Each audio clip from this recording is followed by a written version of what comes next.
എൻ്റെ ബ്രോ ഇത് കൊള്ളൂലെന്ന് പറഞ്ഞ ആ കോപ്പിനെ അല്ല സോറി കോക്കിനെ കാലേ വാരി നിലത്തടിക്കണം. ഗംഭീര സിനിമ. ഞാൻ രണ്ടാമത്തെ പ്രാവശ്യമാണ് കാണുന്നത് കേട്ടോ. ആ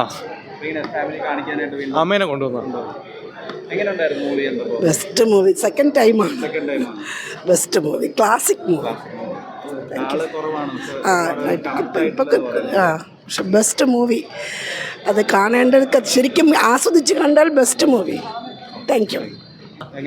അടിപൊളിയായിരുന്നു, നല്ല സിനിമ. ഞാൻ റിവ്യൂ ഒക്കെ അറിഞ്ഞായിരുന്നു. വന്ന് കണ്ടപ്പോൾ ക്ലൈമാക്സ് ഒക്കെ കൊള്ളാം, നല്ല പടം. അങ്ങനെ അങ്ങനെയൊന്നുമില്ല. ക്വാളിറ്റി കൊള്ളാം, നല്ല LJP സിനിമയുണ്ട്, നല്ല രസമുണ്ട്. ഫാനാണെന്ന് വെച്ചാൽ സിനിമയൊക്കെ ഇഷ്ടമാണ്, കാണുന്നുണ്ട്. അങ്ങനെ വന്ന് കണ്ടതാണ്. എൻ്റെ ബ്രോ ഇത് കൊള്ളൂലെന്ന് പറഞ്ഞ ആ കോപ്പിനെ അല്ല സോറി കോക്കിനെ കാലേ വാരി നിലത്തടിക്കണം. പിന്നെ നിങ്ങൾക്ക് ഒരാളെ തല്ലുന്ന കണ്ടാൽ അത് തല്ലാണെന്നും ഒരു സിറ്റുവേഷൻ കണ്ടാൽ മനസ്സിലാക്കാൻ പറ്റാത്ത പൊട്ടന്മാരല്ലേ ഇന്നത്തെ കാലത്തുള്ളത്. ഇത് ലിജോസ് പല്ലിശ്ശേരിയാണ്. നിങ്ങൾ പറയും not even cup of tea, അങ്ങനെ ഒരു കോപ്പുമില്ല.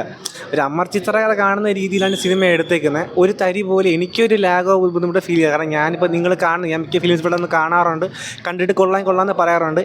100% ഞാൻ പറയുന്നത് ഫാമിലിയായിട്ട് നിങ്ങൾക്ക് വന്ന് കാണാം. ഇതിലങ്ങനെ വലിയ കൾട്ട് സാഹിത്യം വായിച്ചിട്ട് വന്ന് കാണണം അങ്ങനെ ഒരു ഒന്നുമല്ല. വളരെ സിമ്പിളായൊരു കണ്ടൻറ്റ്, വളരെ നല്ല രീതിയിൽ പറഞ്ഞിട്ടുണ്ട്. ഇത് ഹോട്ട്സ്റ്റാറിൽ വരും അധികം വൈകാതെ. അപ്പോൾ നിങ്ങൾ ഫാമിലിയായിട്ട് കാണേണ്ടവർ തീർച്ചയായിട്ടും വന്ന് കാണണം. ഇല്ലെങ്കിൽ കുട്ടികൾക്ക് ഇത് നല്ലൊരു ഓപ്പർച്യൂണിറ്റി മിസ് ചെയ്യും. പിന്നെ ഒറ്റ കാര്യം കൂടെ, ഇതിപ്പോൾ കാണാതെ കുറേ കൊല്ലം കഴിഞ്ഞ് ഇത് അന്ന് കൾട്ട് ക്ലാസിക്കാണ് കോപ്പാണെന്നും പറഞ്ഞ് ഭാവിച്ചിട്ട് കാര്യമല്ല. ആർക്കും വന്നാൽ സിമ്പിളായിട്ടൊരു സംഭവം നടക്കുന്നു. ഒരാൾ അടിക്കുന്നു, ഒരാൾ കൊല്ലുന്നു, ഒരാൾ സംസാരിക്കുന്നു. പിന്നെ സബ് ടൈറ്റിൽ വേണ്ട, നമുക്ക് മനസ്സിലാവുന്ന ഭാഷയിലാണ് പറഞ്ഞിരിക്കുന്നത്. മൊത്തം സബ് ടൈറ്റിൽ വേണ്ട എടുത്താൽ അവധി തന്നെ ട്രാൻസ്ലേറ്റ് ചെയ്യുന്ന സിറ്റുവേഷൻസ് ഉണ്ട്. വളരെ സിമ്പിളായിട്ട് ഇതുവരെ കാണാത്ത രീതിയിൽ ലാലേട്ടനെ വളരെ വേറെ രീതിയിൽ എടുത്ത് ഈ ഫിലിംസിന് വലിയ വലിയ സ്ഥലങ്ങൾ, ഫിലിം ഫെസ്റ്റിവലിൽ പ്രത്യേകിച്ചും പോകണം എന്നൊരു ആഗ്രഹമുണ്ട്. നല്ല മെനക്കെട്ടിട്ടുണ്ട് ബ്രോ. സെക്കൻഡ് പാർട്ടിന് കട്ട വെയിറ്റിംഗ് ആണ്. സ്ഥിരം കണ്ടൊരിതല്ല ബ്രോ. ലാലേട്ടനെ വളരെ വ്യത്യസ്തമായിട്ട് അവതരിപ്പിച്ചതാണ്. പിന്നെ എല്ലാവരും ലാലേട്ടൻ LJP എന്ന് പറയുമ്പോൾ വിചാരിക്കും മറ്റേ അങ്കമാലി പോലെ ഒരു മാസ് പടമാണ്. അപ്പോൾ ആളുകളുടെ കാഴ്ചപ്പാടാണ് മാറേണ്ടത്. നമ്മുടെ കൺവെൻഷണൽ ഫിലിമിൽ നിന്ന് ലാലേട്ടനെ കംപ്ലീറ്റ് ഒരു പുതിയ അറ്റ്മോസ്ഫിയർ, ഒരു നാടോടി കഥയിൽ വരുന്ന ഒരു മല്ലൻ്റെ ജീവിതം, അവിടെ ഉണ്ടാകുന്ന കുറച്ച് സംഭവ വികാസങ്ങൾ, ഇത് മനസ്സിലാക്കാൻ നിങ്ങൾക്ക് അരിയാഹാരം കഴിക്കുന്ന എല്ലാവർക്കും അറിയില്ലേ.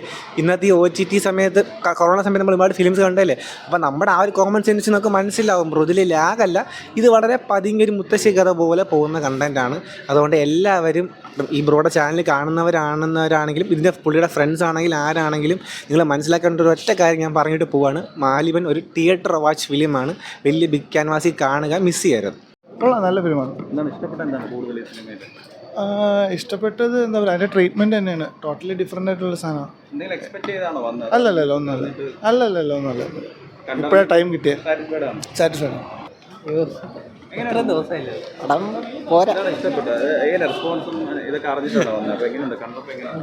ഞാനത് വലുതായിട്ട് വലിയ ഇതൊന്നുമില്ല, അത്രേ ഉള്ളൂ.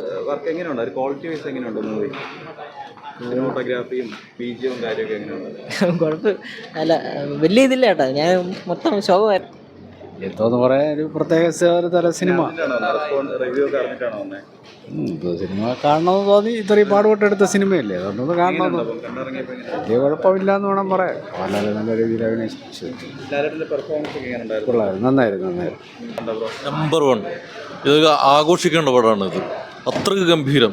അതിൻ്റെ ഓരോ ഫ്രെയിമും മലയാളത്തിൽ സമാനതകളില്ലാത്തതാണ്. പക്ഷേ ഇത് കുറേ ആളുകൾ നശിപ്പിച്ച് കളഞ്ഞു, നിരൂപണം നടത്തി വിമർശനം നടത്തിയിട്ടൊക്കെ നശിപ്പിച്ച് കളഞ്ഞു. പക്ഷേ ഇത് അതിഗംഭീരമായ പടമാണ്. മലയാള ചരിത്രത്തിൽ തന്നെ രേഖപ്പെടുത്തേണ്ട പടമാണ്.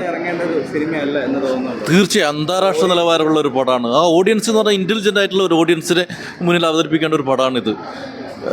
പക്ഷേ ഇത് ഏതോ ഒരു മോബ് ഇതിനെതിരെ ശക്തമായ രംഗത്ത് വന്നു, പ്രത്യേകിച്ച് സോഷ്യൽ മീഡിയയിലൂടെ. അതൊക്കെ വളരെ മോശം കാര്യമായിപ്പോയി. ഇത് ഒരു മലയാള സിനിമയിൽ സംഭവിക്കാൻ പാടില്ലാത്തതാണ്, അത്തരത്തിലുള്ള ഈ ആക്രമണങ്ങൾ.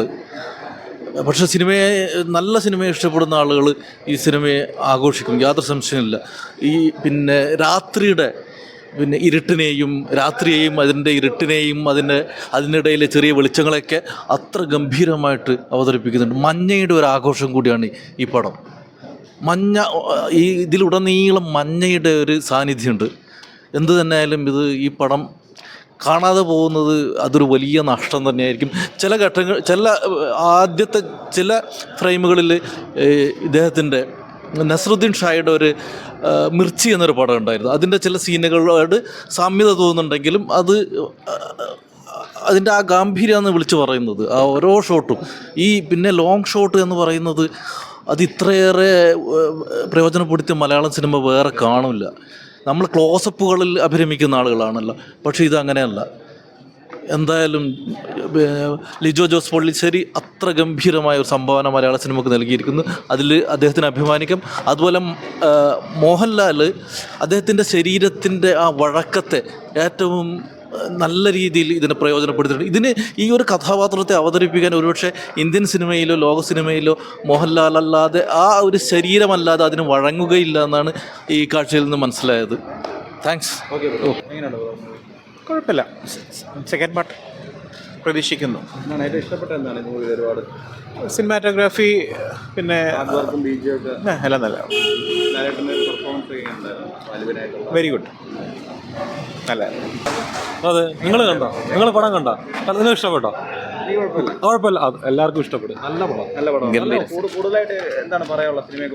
ഇത് ഇന്ത്യൻ സിനിമയിൽ അങ്ങനെ ഒരു വർക്ക് ആരും ചെയ്തിട്ടില്ല, കണ്ടിട്ടില്ല, അത്ര തന്നെയാണ്.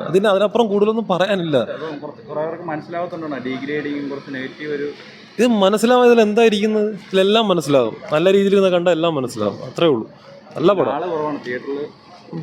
കേട്ടില്ല. തിയേറ്ററിൽ ആള് കുറവാൻ്റെ നിങ്ങളെപ്പോലുള്ളവർ ആദ്യം ഈ റിവ്യൂ പരിപാടി അങ്ങ് നിർത്തിയാൽ പ്രശ്നം തീർന്നു. പിന്നെ തീർച്ചയായിട്ടും